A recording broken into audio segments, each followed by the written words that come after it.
What if you could have 8 powerful dates that could totally transform the most important aspects of your relationship with your partner? Whether you're in a new relationship and trying to figure out if someone's right for you, or have been with your partner for decades and maybe you're trying to figure out if they're still right for you, or just to connect more deeply, today's conversation will help jumpstart your curiosity and lead you into deep connection with your partner. More on that in a moment.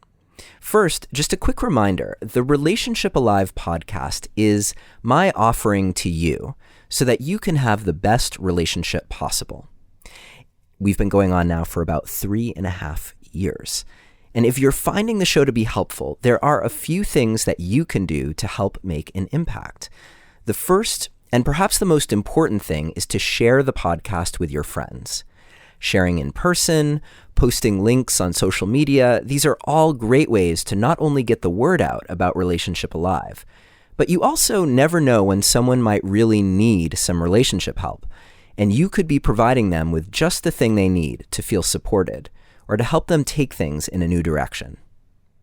Along those lines, if you're also able to take a moment to review the podcast on Apple Podcasts or iTunes or Stitcher, that really helps others find the show when they're searching for good relationship podcasts and advice. And lastly, we couldn't keep this show going on without the support of our listener sponsors. Every penny counts. So to choose something that feels right for you, just visit neilsattin.com/support or text the word support to the number 33444 and follow the instructions. And thank you to all of you who have been showing your support by donating to the podcast. We're also going to have some special bonuses for you coming up in the months ahead. One of the things we're going to focus on in today's conversation is how to communicate with your partner about things that are near and dear to who you each are. Along with the words of wisdom of today's legendary guests, the Gottmans, I've also put together a guide of my top 3 relationship communication secrets. It's free for you, and by implementing these tips, you will be able to stay connected with your partner even when you're talking about something challenging. Just visit neilsattin.com/relate or text the word relate to the number 33444 to download the guide. And finally, before we dive in, just a quick reminder that if you're on Facebook and haven't already joined us, please come find the Relationship Alive community, where there are more than 2,600 people gathered to create a safe space for conversations about you and your relationship. Okay, time to get on with the show. Hello and welcome to another episode of Relationship Alive. This is your host, Neil Sattin. One of the most important things that you can do for your relationship is something that we've talked about occasionally here on the show, which is to have a date night with your partner, to have something regular that's on the calendar that's about connecting and honoring your relationship. And yet there's more to it potentially than that. Certainly there's something good for just the regularity and the dedication. But what if you want to actually enhance your connection, enhance your understanding of your partner, and have a series of dates that actually lead you to someplace deeper, someplace more connected, and someplace that really gives you something to offer each other in terms of how you share your futures together. So it's not just more of the same, but it's a springboard to something even more rich in your connection. In order to find out more, we have the pleasure today of being joined by Dr. Julie Gottman and also Dr. John Gottman, who are the co-authors, along with Doug Abrams and Dr. Rachel Carlton Abrams, of the new book just out today, 8 Dates, Essential Conversations for a Lifetime of Love. They are here today to talk about this book and explore exactly why it's so important to come together with your partner with some intention to understand each other more deeply, and not just for the purpose of bringing out the ways that you're the same, but in particular, coming to understand your differences and we're going to get more into that in a moment. As usual, we will have a detailed transcript of this episode available for you. And when you download the transcript, you'll also be able to get 2 special bonuses. In conjunction with the 8 Dates book, the Gottmans are offering a free handout with 100 bonus conversation starters for you and your partner. And we're also going to tack on their Dreams Within Conflict exercise that walks you through a process that helps you discover the dreams that you have beneath the conflicts that you and your partner keep having. In order to download it, you can visit neilsattin.com/Gottman4. That's Gottman and the number 4. And you can also just text the word passion to the number 33444 and follow the instructions. And that will also get you to a page where you can download the transcript for this week's episode with the Gottmans. So I think that's a good enough start. Without further ado, John and Julie Gottman, thank you so much for joining me today here on Relationship Alive. Thank you, Neil. Thanks, Neil. It's great to be here. And, we were chatting briefly before we got started. Julie, it's especially a pleasure to have you here. We've gotten to listen to John ramble on here and there, but it's nice to have you both here together. And I'm looking forward to hearing more about your connection. And I know that my audience is really excited to learn from the two of you together. Oh, thanks so much, Neil. That's really kind of you. Yeah. So let's start with maybe a softball question, which is where was this book born from? The 8 Dates, which each cover such an important area of relationship and a way to steer into knowing your partner more deeply.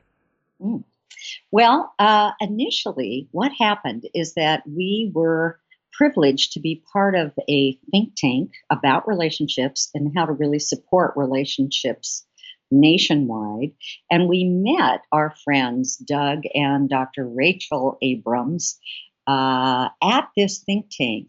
And together we were talking about how can we really help to deepen connection with couples through a book that would really give people a fun way to connect with one another, give them different types of dates, different kinds of opportunities to really get to know each other better, whether at the beginning of a relationship or all the way towards the end of a relationship in age. Any way we can enhance their connection, deepen their connection, so that people really keep up with who the other person is, how they're changing, how they're evolving over time. And so the 4 of us together sat and talked for days on end, recording everything, including our own personal dating experience, which was kind of hilarious, especially before we met each other.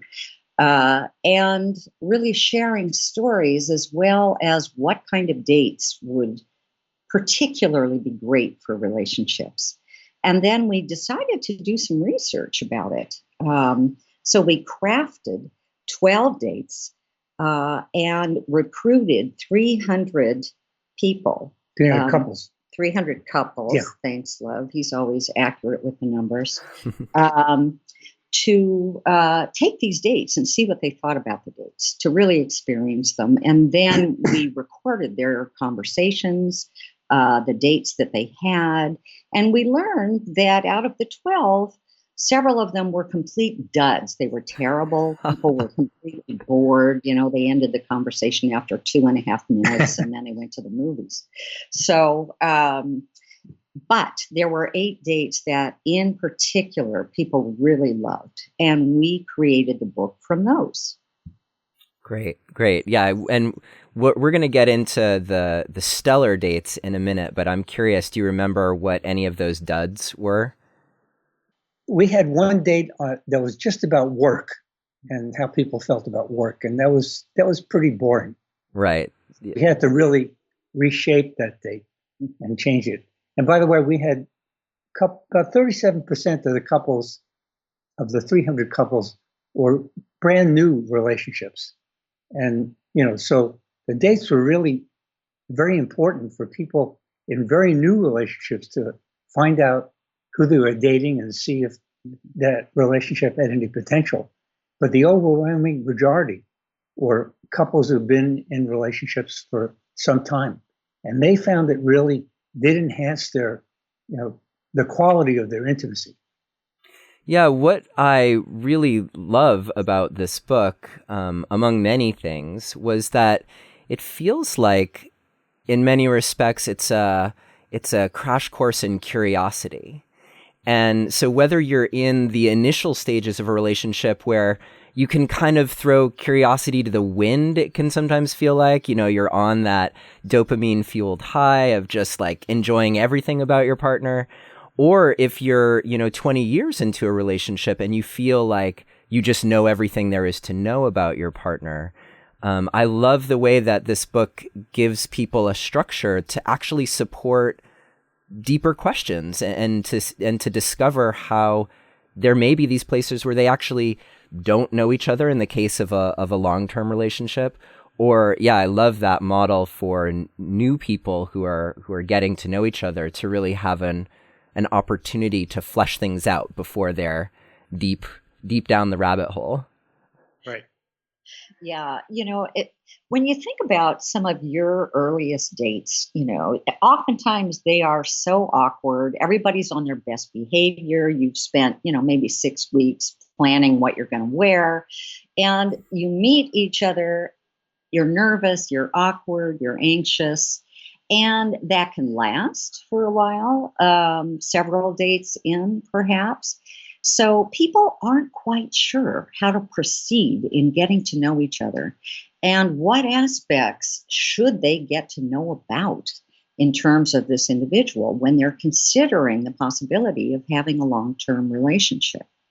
So, what we really wanted to do was to help people with clear ideas about what fun things they could do in the setting of the date, and then give them, again, these very particular questions to discuss together. And it's not interrogation. We don't have like the big shining light in the partner's face as they're answering these questions and sweat.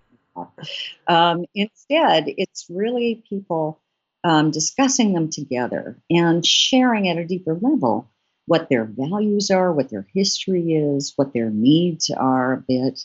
Nothing that makes them, over the top vulnerable, but something more about where they really live inside as opposed to the more superficial aspects that people tend to focus on in the beginning.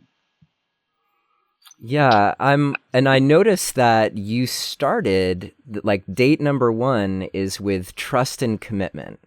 Mm-hmm. And Right. obviously this is an important topic in a long-term relationship. And it's one that I thought was curious. There wasn't much of a warm-up there. It's like, here we are talking about these deep things, and particularly for a long-term couple, they're probably at a place, I would guess, where there have been a lot of assumptions about trust and commitment. There have potentially been betrayals of some sort, hopefully just minor ones. But I'm curious if you can set the stage for that conversation in a way that that really helps keep people safe as they have the trust and commitment conversation. God, that's a wonderful question, Neil. Well, first of all, what we really understand about relationships after learning about relationships for over 40 years is that the one question that people have with their partners is, can I trust you? That is one of the most important questions. That's what they're focused on really right from the beginning. Yeah. And so why not start where people really live, right? Yeah. And so that was part of our decision. And in terms of staying safe, we're not asking, are you going to commit to me? Are you going to be somebody I can trust? It's not about that. It's more, How did your parents show that there was trust between them, if in fact there was? Or if there was a lack of it, how did you see that? How did you witness that? What does trust mean to you? Is it important to you? Is it not? Is commitment important to you? Is it not? What makes it important to you? So again, you're talking a little bit more in the abstract about people's history that doesn't necessarily involve maybe some mistakes they've made. They're talking about what they witnessed in their own life, what they experienced in their own life, and sharing that with one another so that each partner can just kind of get a snapshot of do we both think about trust and commitment in the same way? Mm-hmm. Or do we think about it very, very differently? And if so, does it make sense for us to proceed in our relationship? Yeah, that date, Neil, turned out to be the most powerful date of all the 8. And couples liked it the most, too. So one of the things we did was we had some webinars with the couples in our sample, and they could ask questions and give us feedback. And that date was really, really went deep. It was very powerful. And they were able to talk about other relationships they'd seen where people had violated trust and where people had really demonstrated that they weren't quite committed to the relationship. And the other person didn't know that. So they could talk about how to avoid disasters of trust, how to avoid in the future disasters of commitment. And, what had been the history in the relationship of that, of showing that they were trustworthy, that they were committed. So it turned out to be a really fascinating set of conversations that people had. And I don't think anybody felt alienated in that date from one another. They felt actually reassured and safer with their partner after this date. Mm-hmm. Yeah. Yeah. And I want to just point out to our listeners that your book does a great job also of setting the stage, not only for the date itself, but also for someone to ask themselves these questions first. So there's a certain amount of self-exploration that you do before you're out on the date, so that you already are starting to get your own perspective on this and can bring that to your partner. Right. Mm-hmm. Yeah, that's one of the beautiful things that I really love about this book. As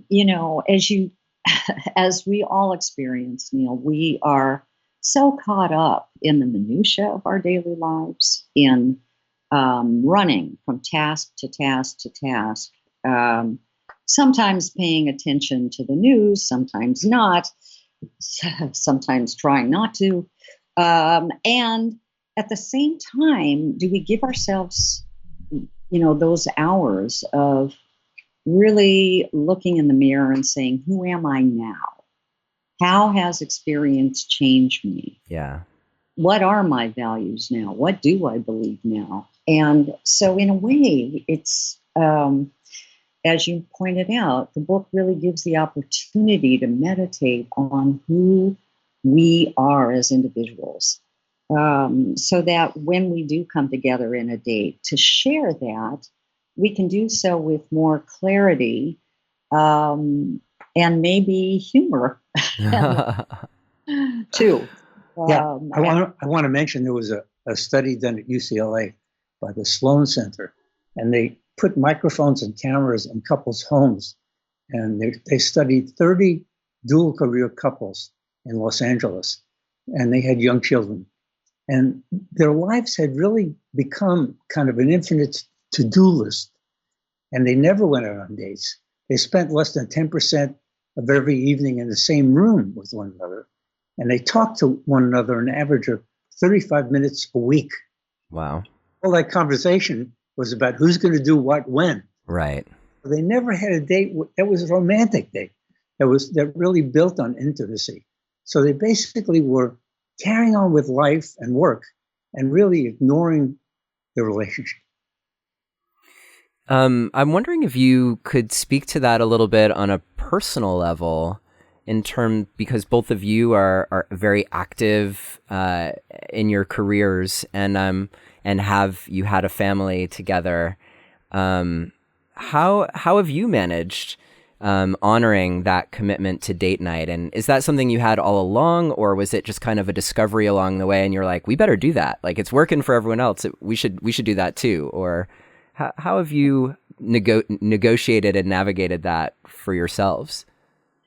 Well, one of the things that we used to do when we were living in Seattle, where we are not currently, but we used to not have all that much money. John was a professor. I was a clinical psychologist, private practice. We were spending money on schooling for our child. And so we discovered the most beautiful hotel lobby in all of Seattle. There was this great hotel, and it had this gorgeous stone fireplace, dark lighting, beautiful soft couches. And we would go on our date night, commandeer a couch and not let anybody else sit there. And we would order one glass of wine, and we would pretend we were guests in the hotel.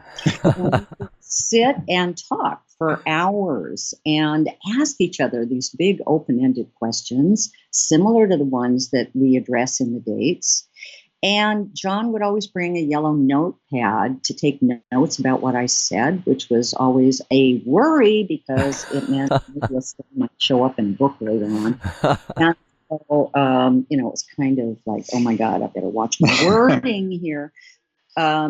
So, those were our initial dates, which were really, really fabulous. And now, with our busy life, we are talking all the time because we work together. Mm-hmm. We are talking on planes as we travel somewhere. We're talking over dinner. We're talking about work. We're talking about the news. We're talking, constantly. So, yeah, but tell them about our annual honeymoon. And our annual honeymoon. Okay. So we found that because our schedule is so erratic, it's really, really hard to have a weekly date. We don't have a schedule like that because we're always somewhere doing something. So when our daughter was about 8 years old, she went away to camp for 3 weeks for the first year during the summer, and did so every year after that for a while. And we decided, hey, she can go to camp. Let's go to camp too.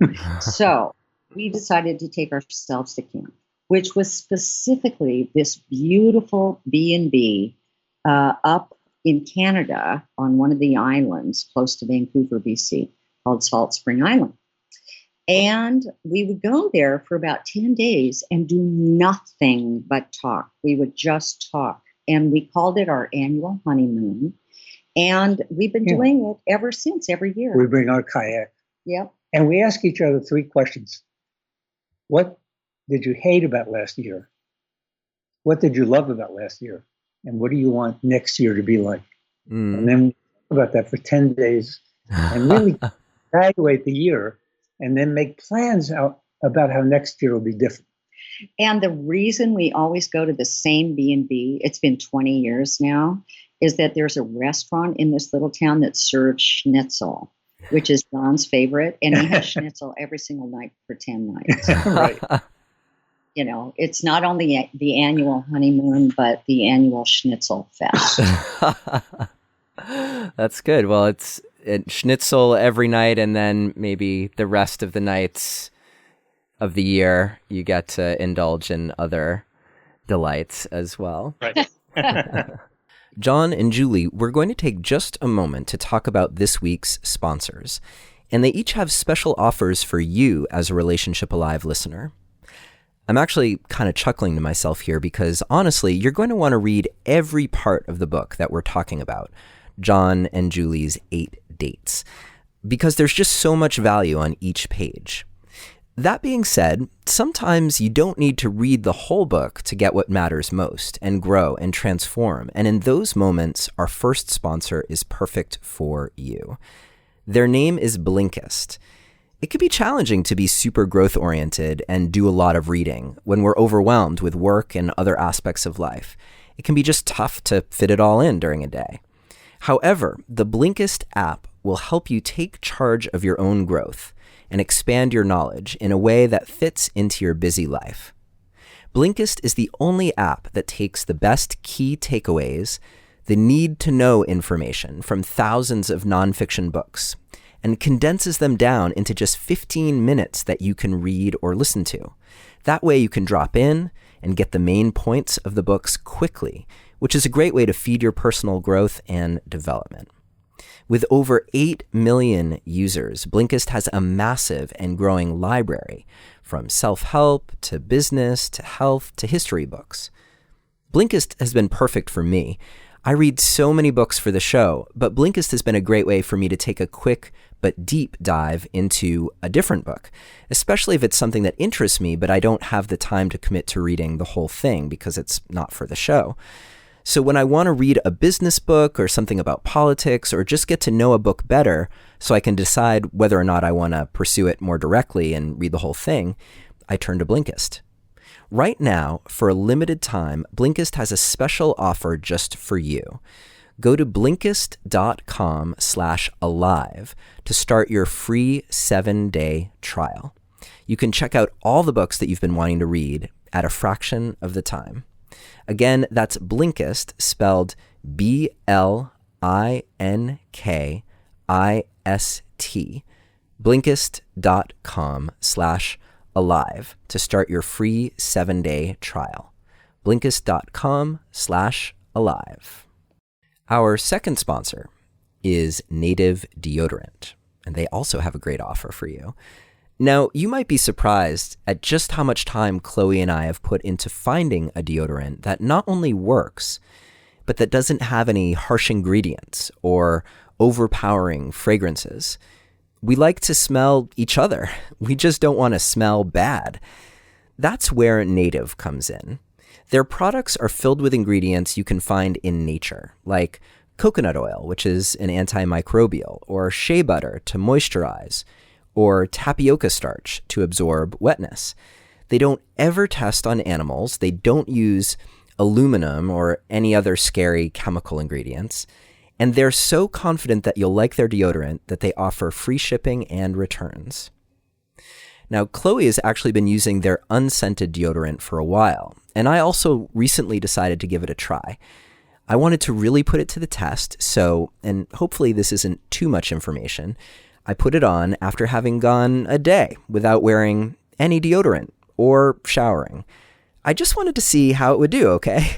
And so not only did it neutralize everything on the spot, it was still working hours and hours later when it was time to go to bed. Did I mention that this was the unscented version? So I didn't even cover it up with anything, though I am curious about some of their other scents like coconut and vanilla or cucumber and mint. It is such a relief to find something that not only works when I'm fresh out of the shower, but also can help me out after an absent-minded day when I somehow forgot to apply deodorant when I got dressed in the morning.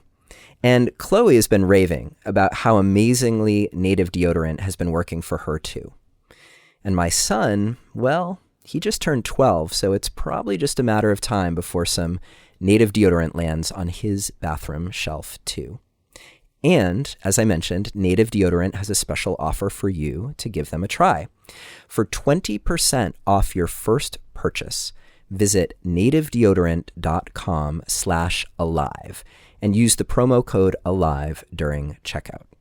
That's 20% off your first purchase by visiting nativedeodorant.com/alive and using the promo code ALIVE when you check out. And thank you both, Native and Blinkist, for your support of stellar, growth-oriented, sweet-smelling relationships. Now, let's get back to our conversation with John and Julie Gottman. Well, I did want to mention that Maine has some lovely places to kayak. So if you're ever in this neck of the woods, make sure you bring your kayak with you.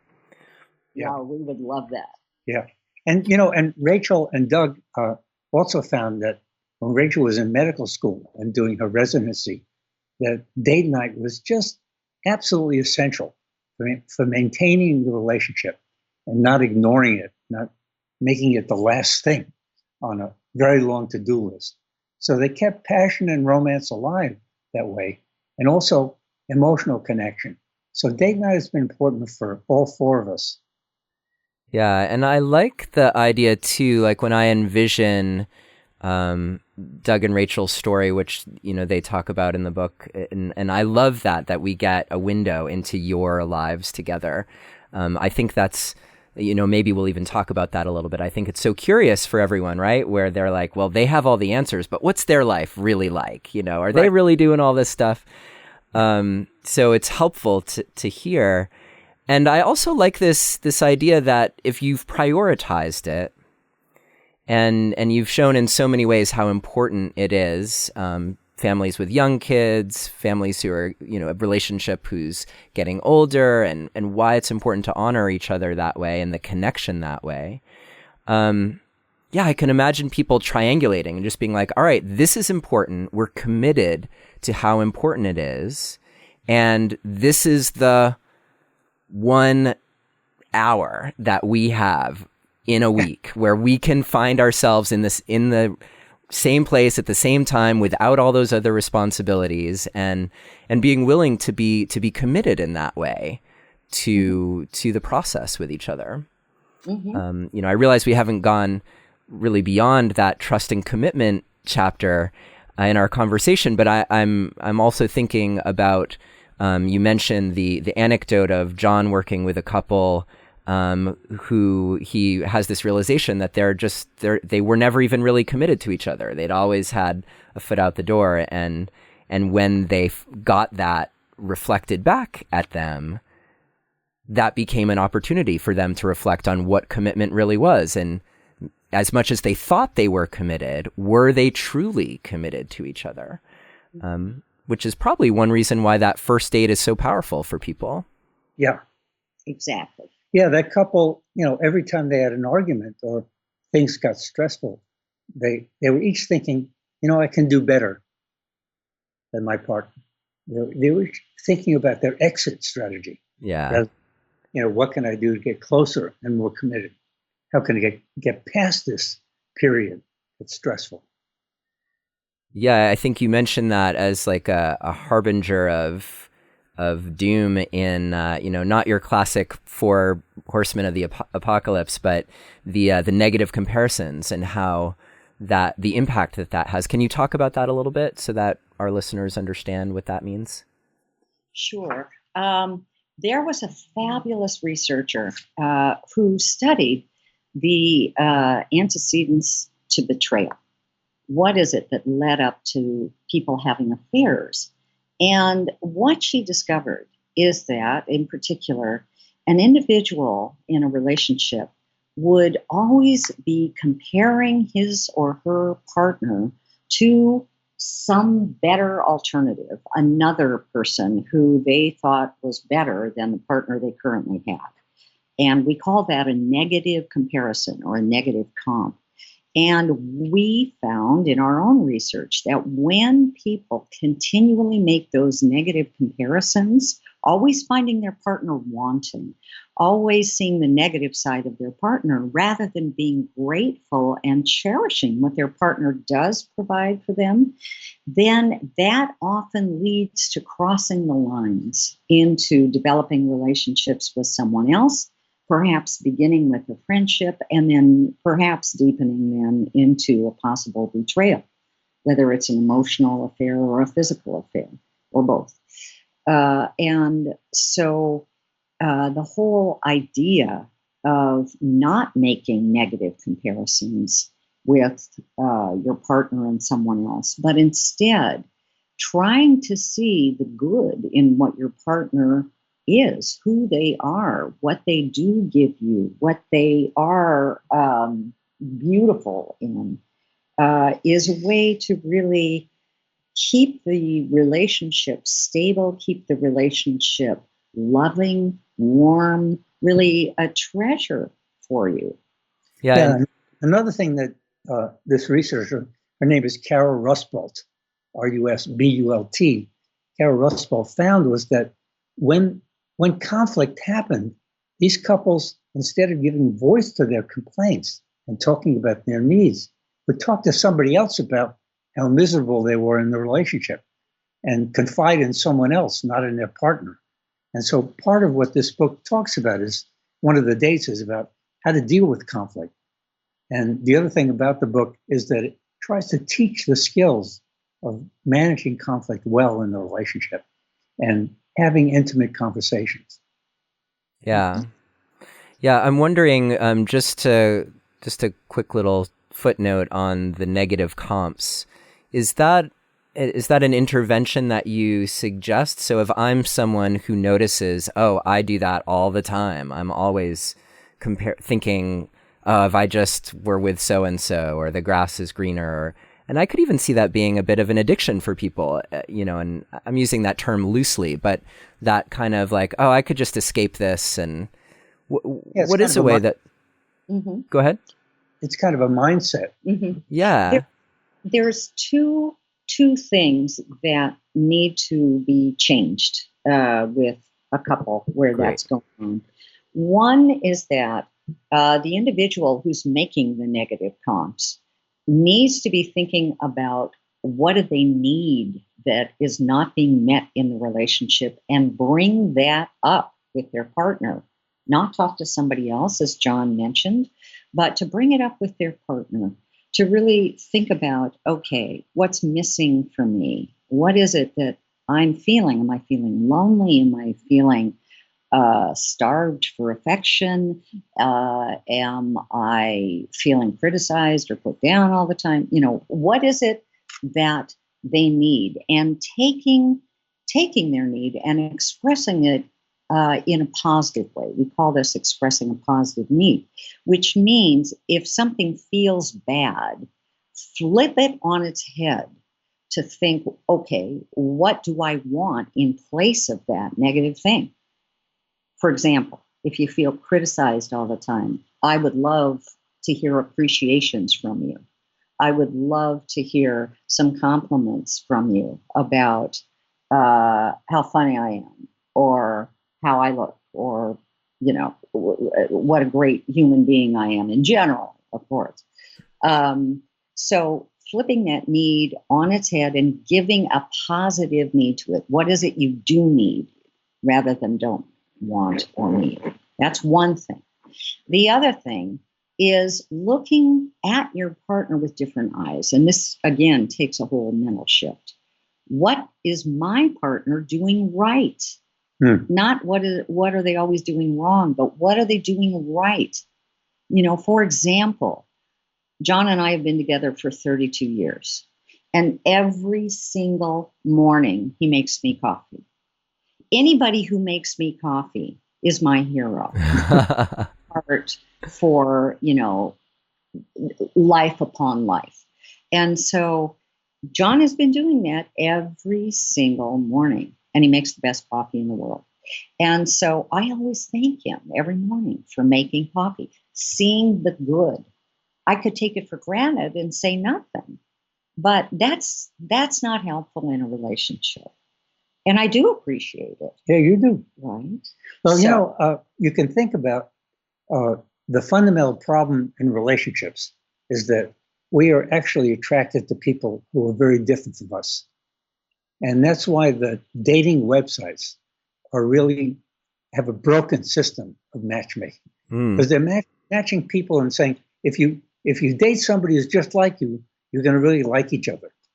But, it really doesn't work. OkCupid, for example, will pair 50,000 people, and 200 marriages result from that pairing. So they're 96% ineffective to meet who like each other. So, it turns out we really like people who are not like us. We don't want our clone. And then, when we're attracted to this person, we have this asymmetry, but we have to act as a couple. We have to create symmetry. And the worst way to do that is to try to get your partner to be like you, to try to criticize your partner for not being like you. And that's the fundamental problem in relationships. That's not the way to do it. Really, you have to accept your partner for who they are, and they are different, and cherish those differences. Julie, for example, is very different from me. She was a downhill skiing racer in college. She went downhill 50 miles an hour. Her idea of her dream was to go to Mount Everest Base Camp, number 2 with 10 other women. And I'm very different. My dream was to study differential equations. I sit in my chair to do that. And so, she's an athlete and an explorer, and I'm just the opposite. I call myself an indoorsman. So we have these really big differences, but the ways in which she's different from me really are quite wonderful, and I love them and cherish them. And if she, on the other hand, said, what's wrong with you? Why can't you have more of a sense of adventure like me? Then she'd be trying to turn me into her, which really doesn't work. And if she was successful in turning me into her, she wouldn't be attracted to me. And the other side of that is that John has failed miserably in trying to make me either a mathematician or a physicist. So, we accept each other's differences. Right. I do listen to John when he describes some latest discovery in physics and math. I try desperately to understand. I don't, but I nod my head. And so we well, make you it actually work. do understand a lot. Okay. So we make it work. I want to point out that at the back of your book, you have lots of great suggestions for people to help them identify ways they actually do cherish their partner. So, if you're listening and thinking, well, I've kind of lost touch with that, or, it's just like I can appreciate them for the same old thing. I've been appreciating their coffee making for 32 years, but I'm not sure what else to appreciate. Then it can be helpful to have some prompts in that regard to help you reflect upon all the different ways that your partner shows up for you. I'm wondering if you could talk a little bit about, because this is another, in a way, a prerequisite for the book, although I have a feeling that as you go through each of the dates, you will cultivate this as well. And the question is making the mental shift around developing understanding and embracing your differences, the way you were just talking about, versus that sense of like judging your partner's differences. It's one thing to say like listen to your partner without judging them, and then can be a totally different thing to actually put that into practice. Right. So you're asking, how do you work on accepting your partner's differences? Yeah. Yeah. What is that? Well, I think I'm just highlighting it for one thing because it's so key to how to have these conversations, I think, is just to realize like, I'm just trying to understand this person who's sitting across from me, or next to me. That's really a wonderful question. We have a particular way of people doing that, which is, first of all, asking each other things like, what's the history in your family about that particular characteristic or value that you have? Where does that come from for you? What's the background to that led you to either value this particular way of being or has led you to love, this particular dream. So asking about background is important. Also asking things like, well, what does it mean to you to have, this particular passion or this particular love or this particular characteristic? Is there some underlying purpose to living by this value? What does it mean to you? So, you're carving out a kind of a subterranean region where you're discussing both more personal history that may be good, maybe not so good, as well as the more existential piece of who you are, how you've arrived at some particular set of values or characteristics that have meaning and purpose for you. Now, the other thing, though, is that there's always going to be either lifestyle preferences or just personality characteristics that you don't know where they come from. They don't have particular meaning, but they are who your partner is. And so it's not necessarily that you're going to absolutely love and cherish those differences. They might drive you crazy. John and I have characteristics like that. He calls himself charmingly sloppy, and I'm obsessively neat. A little OCD. Okay, so that's a big difference, right? So I'm not going to adore the fact that, there might be piles of books everywhere. However, you create almost ways of coping with those differences that are not necessarily conflict. They're simply, okay, John, it's been 4 weeks. I'm now at risk of my life when I make the bed because the pile of books next to the bed is so high that I may trip over them and, be buried in an avalanche. So can you please move the books? It kind of looks like that. So you accept those differences in each other and cherish the ones that, really have some purpose and meaning to them. Yes, and the very second date night that you talk about is how you work with conflict. Exactly. And probably no chance. It's not just a total happenstance that comes second after trust and commitment. Yes, indeed. Because that is what most couples struggle with. We are a culture that has a lot of trouble expressing emotion. We've all been taught that, for example, it's not okay for men to express fear, sorrow, vulnerability, anxiety. Fine for them to express anger, but the more vulnerable emotions, not so much. And women are taught that they're horrible human beings, with the B word, if they express anger. Right. So how then do you have conflicts where there are these constraints and fences around what you express or don't express?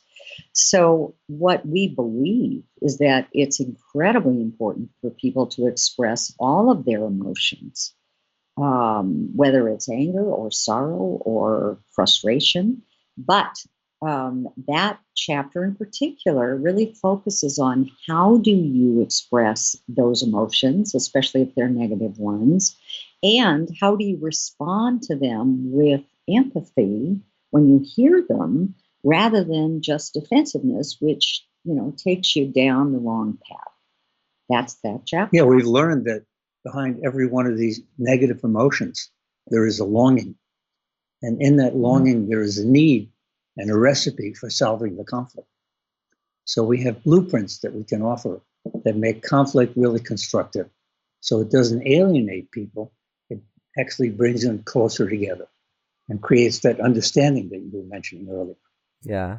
That reminds me of the I think it's the dreams within conflict exercise that we've mentioned here on the show before, and I think if it's okay with the two of you, I'll offer it here as well, that if you download the transcript for this episode, we can also include that dreams within conflict exercise, which touches, maybe not ironically, two of the dates. It touches that conflict piece, but also the very last date is all focused on your dreams and what you aspire to as individuals. And that it just feels like such a powerful addition, because I want everyone to know who's listening, it's not all like trust and commitment and addressing conflict. You get those out of the way. The very next one is being able to talk about sex and intimacy, and in there is play and fun and how you foster that in your relationship too.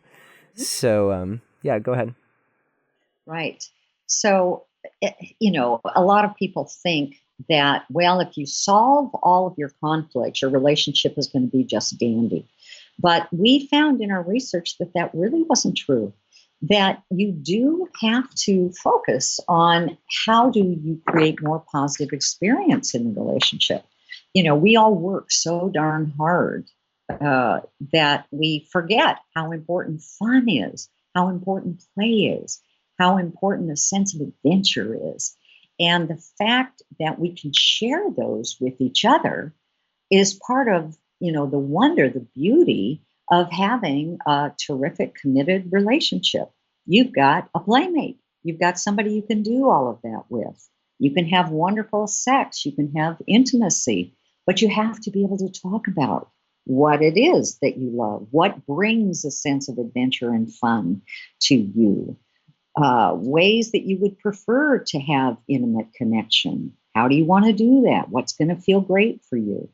So it's very important to be talking about all of that as well. That's part of this book. Yeah, and I love too how because the focus is on developing that shared understanding with that, as opposed to like trying to make your partner like you or trying to just figure them out so you can get past all your conflicts somehow. I think what it actually does is it opens up this huge resource for you of energy and ways that you can bring more variety and connection into your life. Like each of these dates strikes me as like a seed for so many different other experiences that could come from that understanding that you're building with your partner. Exactly. That's a lovely way to say it.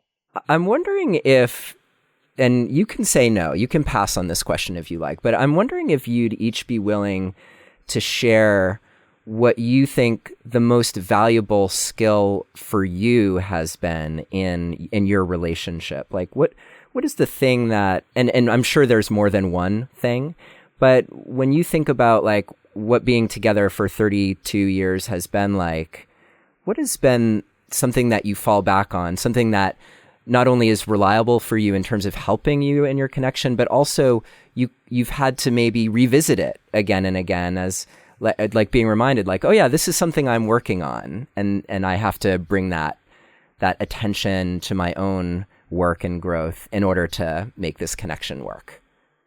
I love that question. I'll start. Yeah. Yeah. Go ahead. Okay. So I think what I've had to work on the most is kindness, without question. Kindness and keeping in my mind a fixed picture of who my husband is. So, I'm a person who really reacts quickly to things, impulsively to things. I would have been a great emergency doctor. Responds to stuff and can respond well or perhaps not so well. And so I've really had to work on my tone of voice, what words I use, patience, and remembering that, I've had this vision. I'm going to embarrass John now, Neil. But I really see John as a genius, and you can't say anything. And when you are living with somebody with the kind of mind that he has, then there's going to be unbelievable gifts that you get to share as that person shares their ideas, shares their creativity. And all of those gifts I have been privileged to experience with John. And so when he's not perfect, when he doesn't clean the counter the way I want him to, see, there's the OCD, the books pile up or whatever. It's like, okay, he's writing a grant, or okay, he's working on a book, and he's completely immersed in that. Okay, he gets up at 3:00 in the morning because he's just had an idea come to him and he's got to go write it down, and he's going to wake me up with a flashlight in my face. That's the way it is. And again, the privilege and the honor of living with somebody with whom I will never, ever be bored, ever, is such a gift that the little stuff is trivial. And so I keep that impression and image of who John is in my mind as a fixed picture, and remember the gifts of that, and try like crazy to be kind and to be patient. And believe me, I do not succeed a lot of the time, and thank God he's patient with me. Thank you for your honesty about that, Julie. Right. Well, my big problem is defensiveness. And, I have to learn over and over again that, when Julie is feeling something very strongly, it's time for the world to stop and me to listen without being defensive. Even if she's disappointed in me or angry with me or I've done something to upset her. And, I do a lot of things that are thoughtless, and, often I ignore her because I'm so involved in a paper I'm writing or something like that. And when I concentrate, a lot of times I don't hear her calling my name, even, because I really literally don't hear it. So I do things that really hurt her, and I need to listen. And for me, that's very hard, because the first thing I'm thinking is, why is she so negative? Just appreciate, everything I do, and, and just come to me when she's really happy. So I had to learn, when she's upset about something, the world needs to stop, and I need to listen without being defensive and trying to understand what she's feeling. And usually when I can do that, it rapidly diffuses the situation. She feels heard, listened to, and understood. Even if I've hurt her, we can repair the relationship and figure out what to do. So that's my constant struggle, I think. And do you have a particular way that you remind yourself of that when you feel the defensiveness coming on? I carry a notebook in my back pocket, and I take it out, and I take out my pen, and I tell her, okay, I'm listening. Slow down. Let me write down everything you're saying. And as I'm writing, I get less defensive. At first I'm thinking, boy, why does she have to go into that? What's wrong with this woman? And then as I'm writing, I go, well, that's a good point. Yeah, she's right there. And pretty soon I'm really paying attention and listening. So for me, having that notebook and writing down what she says and slowing her down really helps me to be less defensive. I love that. And that really reminds me too of your dates together and the notebook that comes along on the dates. So I could see it kind of being a little reminder of like, right, we have a connection that transcends this, whatever it is that's causing conflict right now. Yeah. I probably have about 400 notebooks that I've filled in the 32 years together. And they're all piled on my bureau. And I'm going to burn them. Won't that be a lovely ritual for the two of you? Well, John and Julie, it's been such a treat to have you here with us today on Relationship Alive. Your new book, 8 Dates, Essential Conversations for a Lifetime of Love, is so rich and I think obviously has a lot to offer couples no matter where they're at in relationship. And I think even if you're single, going through the sort of the prep work questions would be really helpful as a way of just understanding who you are and how you operate in relationship.